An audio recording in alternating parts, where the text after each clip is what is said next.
Hello, and welcome to I Watched It with My Wife. This is the podcast where I, Jeremy, and my wife, Sarah, watch movies together and review them. Of course, if you are a longtime fan, you know that I am the movie buff, and Sarah is the not movie buff. Yes. So this week, we watched the 2008 Disney animated flick Bolt, starring John Travolta and Miley Cyrus. This is the last film of what's known as the post-Renaissance era of Disney animation, also sometimes called the Dark Age or the Second Dark Age, depending on how you identify other eras of Disney animation. This was one of the bigger hits of that time frame in the 2000s, where Disney was really struggling while Pixar was knocking, you know, film out of film, film, just knocking them out of the park. So, Sarah, what did you think of Bolt? So I have watched the movie before. First and foremost, I want to disclose that. But I haven't sat and watched the entire movie through. I've only caught bits and pieces. I know I'd remember seeing the ending and some parts towards the middle. That being said, to know about halfway through, I'd definitely seen the movie before. Kind of makes me think that the movie was fairly forgettable.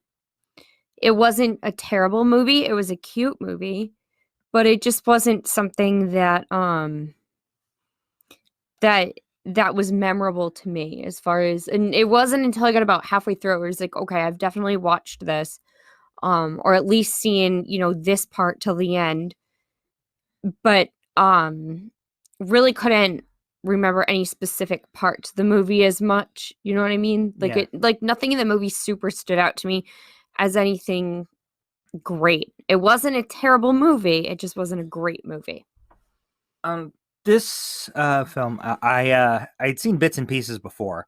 This is actually one I had not seen all the way through. So that's a great there's a great dichotomy, as we actually found one that Sarah had seen that I hadn't. But going through it, I really enjoyed the movie. But the plot line and everything is very basic. With what I know about the time frame with Disney hits or Disney movies in the 2000s, they were pushing the boundaries in animation, pushing towards 3D animation, and so focused on that a lot of times they would let plot lines get away, and that would cause them to have the movies to have very poor box offices. This felt like they were just putting a focus back on the most basic plot, so that it actually had something coherent. Because there's some criticism of movies in the 2000s from Disney about incoherent plot lines. Well, I don't think the plotline was necessarily incoherent as much as I feel like it's a plotline we've already seen. Well, that was my point, though, is that was them actually putting a focus on the plot line and making it the most basic one possible, but at least it was coherent, compared to one of the criticisms of the movie that immediately preceded this in the Disney canon is Meet the Robinsons, which is all over the place. Oh, I liked that movie. I liked the movie too, but I liked Meet the Robinsons a lot. I thought it was really cute. But the plot line is all over the place in that one. And then there's some criticism, Home on the Range, things get wild in Lilo and Stitch and Emperor's New Groove. It's kind of point that time frame. It doesn't make the movies bad, but the plots go all over the place. And this is very point A to point B to point C. There's no real deviation. It's predictable, but it's predictable in a good way, I think, for what Disney was trying to do. It reminds me of, if you the movie Dumbo, in a way. In the early days of Disney, after the massive success of Snow White, people forget that Pinocchio and Fantasia were box office bombs. And so they went very simple with Dumbo, and it was a success. I feel that's kind of what they did here, is they've had a bunch of bombs in a row because of trying new things, and said, you know what, let's just do something incredibly simple that we know people will see. Yeah, I mean, I don't know. It reminded me a lot of Homeward Bound. Yeah. It's basically that story. I mean, with subtle differences. Yes. But it was cute, though. It wasn't terrible. It wasn't, I didn't think it was like the plot was simple, and that's okay. That's not a bad thing. It is literally my favorite thing that Miley Cyrus has ever done, because I really don't care much about. I don't listen to her music. I didn't watch Hannah Montana. So for anything involving Miley Cyrus, this is what I'd point to. Is like, yeah, I liked Bolt. Yeah, it was cute. I didn't honestly realize that Miley Cyrus was one of the voices in the movies till like the very end when I was looking at the credits. And we could hear her singing. Yeah, and I could hear the song, and I recognized her voice through the song. But the music for the movie wasn't really that great either. It wasn't really stand out. But I think for the time, it probably would have been what was current in 08. Yeah. But it just like nothing really. I don't know. It was okay. It was fine. It wasn't terrible. Cute movie to watch with your family. Oh, the end I think is a little bit scary for really young ones. I thought when they were trapped in that fire. Yeah. I felt like that would have been a little bit scary for some younger kids. I think if I was like 5 or 6 and I saw that, I think I would have been horrified. Overall, I think probably kids like maybe 7, 8, 9, 10 would enjoy this. I think any older than that probably wouldn't. But it was cute. Or maybe they still would. I don't know. I guess it would depend on the kid. But it was not a bad movie at all. All right. So now I discussed the time frames of Disney, and the eras of Disney animation. This, like I said, this falls in the post-Renaissance era, which is basically from 2000 to 2008. The films of that time were Dinosaur, Fantasia 2000, The Emperor's New Groove, Lilo and Stitch, Brother Bear, Atlantis, Treasure Planet, Home on the Range, Chicken Little, Meet the Robinsons, and Bolt. So my question is, in that group that I just named, what is your favorite film from the post-Renaissance era? Well, considering I've only seen 3 of them, go ahead, everybody, boo me. I deserve it. It's 2000s Disney, and they're not going to boo you because that's when Pixar was just knocking it out of the park. Yeah, I've really only seen 3 of them. In Meet the Robinsons, I actually liked that movie a lot. I thought it was really cute. Our son loves Meet the Robinsons. He does, and I liked that one a lot. And then I know I've seen Bolt, and then yeah, I might have only seen 2. Honestly, I don't. You told me you saw Chicken Little. I think I did see Chicken. I don't think I liked that movie that much either. I thought it was kind of silly.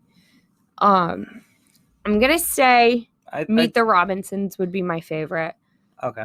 I think honestly my favorite from this time period is probably Bolt. Overall, I really liked the movie from its simplicity standpoint. Although The Emperor's New Groove is hysterical. That is one. You have not seen The Emperor's New Groove yet? No. We may have to watch that one on this list then, because that I really. How I said this was the best thing I've seen Miley Cyrus do? The Emperor's New Groove is the best thing I've seen David Spade do since the passing of Chris Farley. Used to make me watch that show with him in it all the time. I did. With David Spade. There was that show that he was in. I mean, he does some funny stuff. He's in that movie with Adam Sandler. That He's in was a lot on of Netflix. movies with Adam Sandler. Was it Adam Sandler? No, it was some other kid.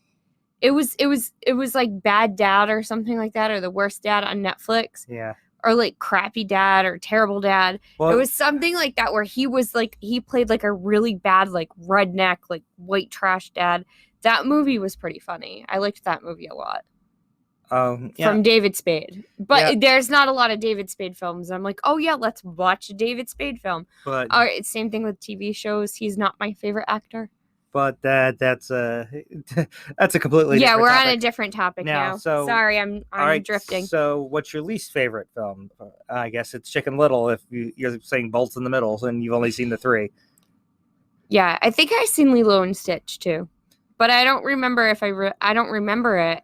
It's remember too, like you're asking me to talk about movies now and rate movies that if I have seen them, it's been 20 years since I've seen them. So I can't really tell you. My least favorite is Home on the Range. If you have the opportunity to watch it, don't. There's some life advice. Dame Judi Dench deserves better than that movie. But anyway, again, digressing. All right, so Sarah, it's time for your segment, Snacks with Sarah, picked by Jeremy this week.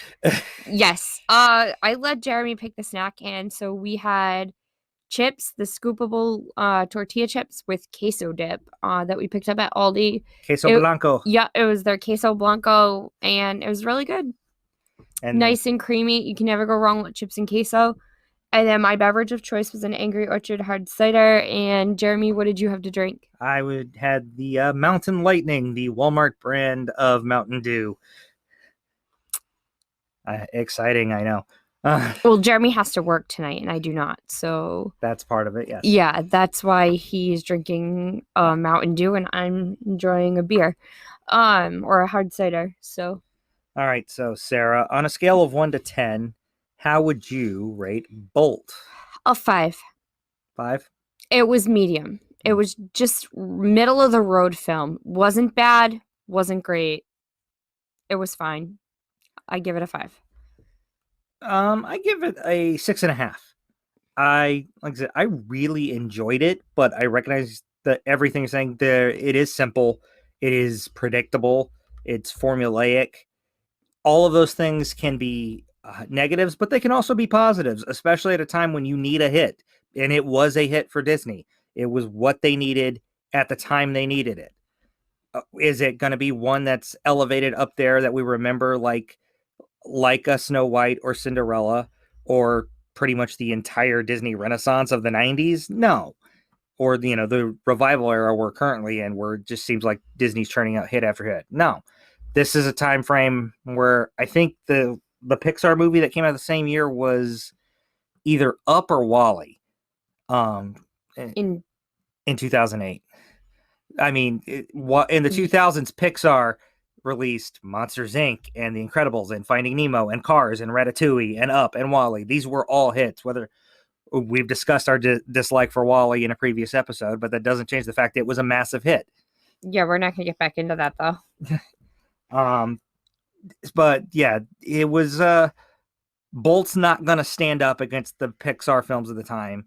It's not going to be remembered as a classic, but it was a lot of fun, and it was exactly what Disney needed in 2008 when they were struggling with their main animation studio. All right, but that will do it for this episode of I Watched It With My Wife. I don't know what the next film we're going to end up watching is, so we'll add a teaser on at the end leading into the next episode. So keep on listening till the end. And if you want to get in touch with us, you can reach us at our email is withmywifepod@gmail.com. Also, don't be afraid to suggest a movie to us, whether on our Facebook, our Instagram, our Twitter, or our email. We would love that. We would love movie suggestions. I have one request, though. Do not request Harry Potter. Her best friend already did it. That is out. That is not happening. But you can. I've already seen them, and I already have my opinion formed. So I can't be non-biased when reviewing those because I'm just not going to say anything nice. So we'll pick. So we're going to watch Harry Potter. No, I'm kidding. No, we're not. Oh, we will at some point, I'm sure. But we got plenty of other movies we can go through first. But anyway, yes, find us on social media to make those requests. I Watched It With My Wife on Facebook, Twitter, Instagram, and we're on Anchor. You can make a request there. You can even leave a question for us or make a request that way, and we'll even play it on the podcast if you do so. And then also you can get in touch with us on our website, withmywifepod.com. And don't forget to check out our other podcasts, Caregiver Chronicles, our newest podcast, I Listen With My Wife, and our son's podcast, Racing with Remy. All right. We will see you again in 2 weeks. Bye.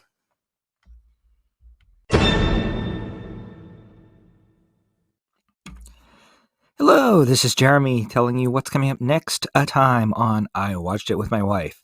We are watching the Britney Spears documentary, Framing Britney Spears, from the New York Times Presents docuseries that's available on FX and Hulu. Hope to see you then. Bye.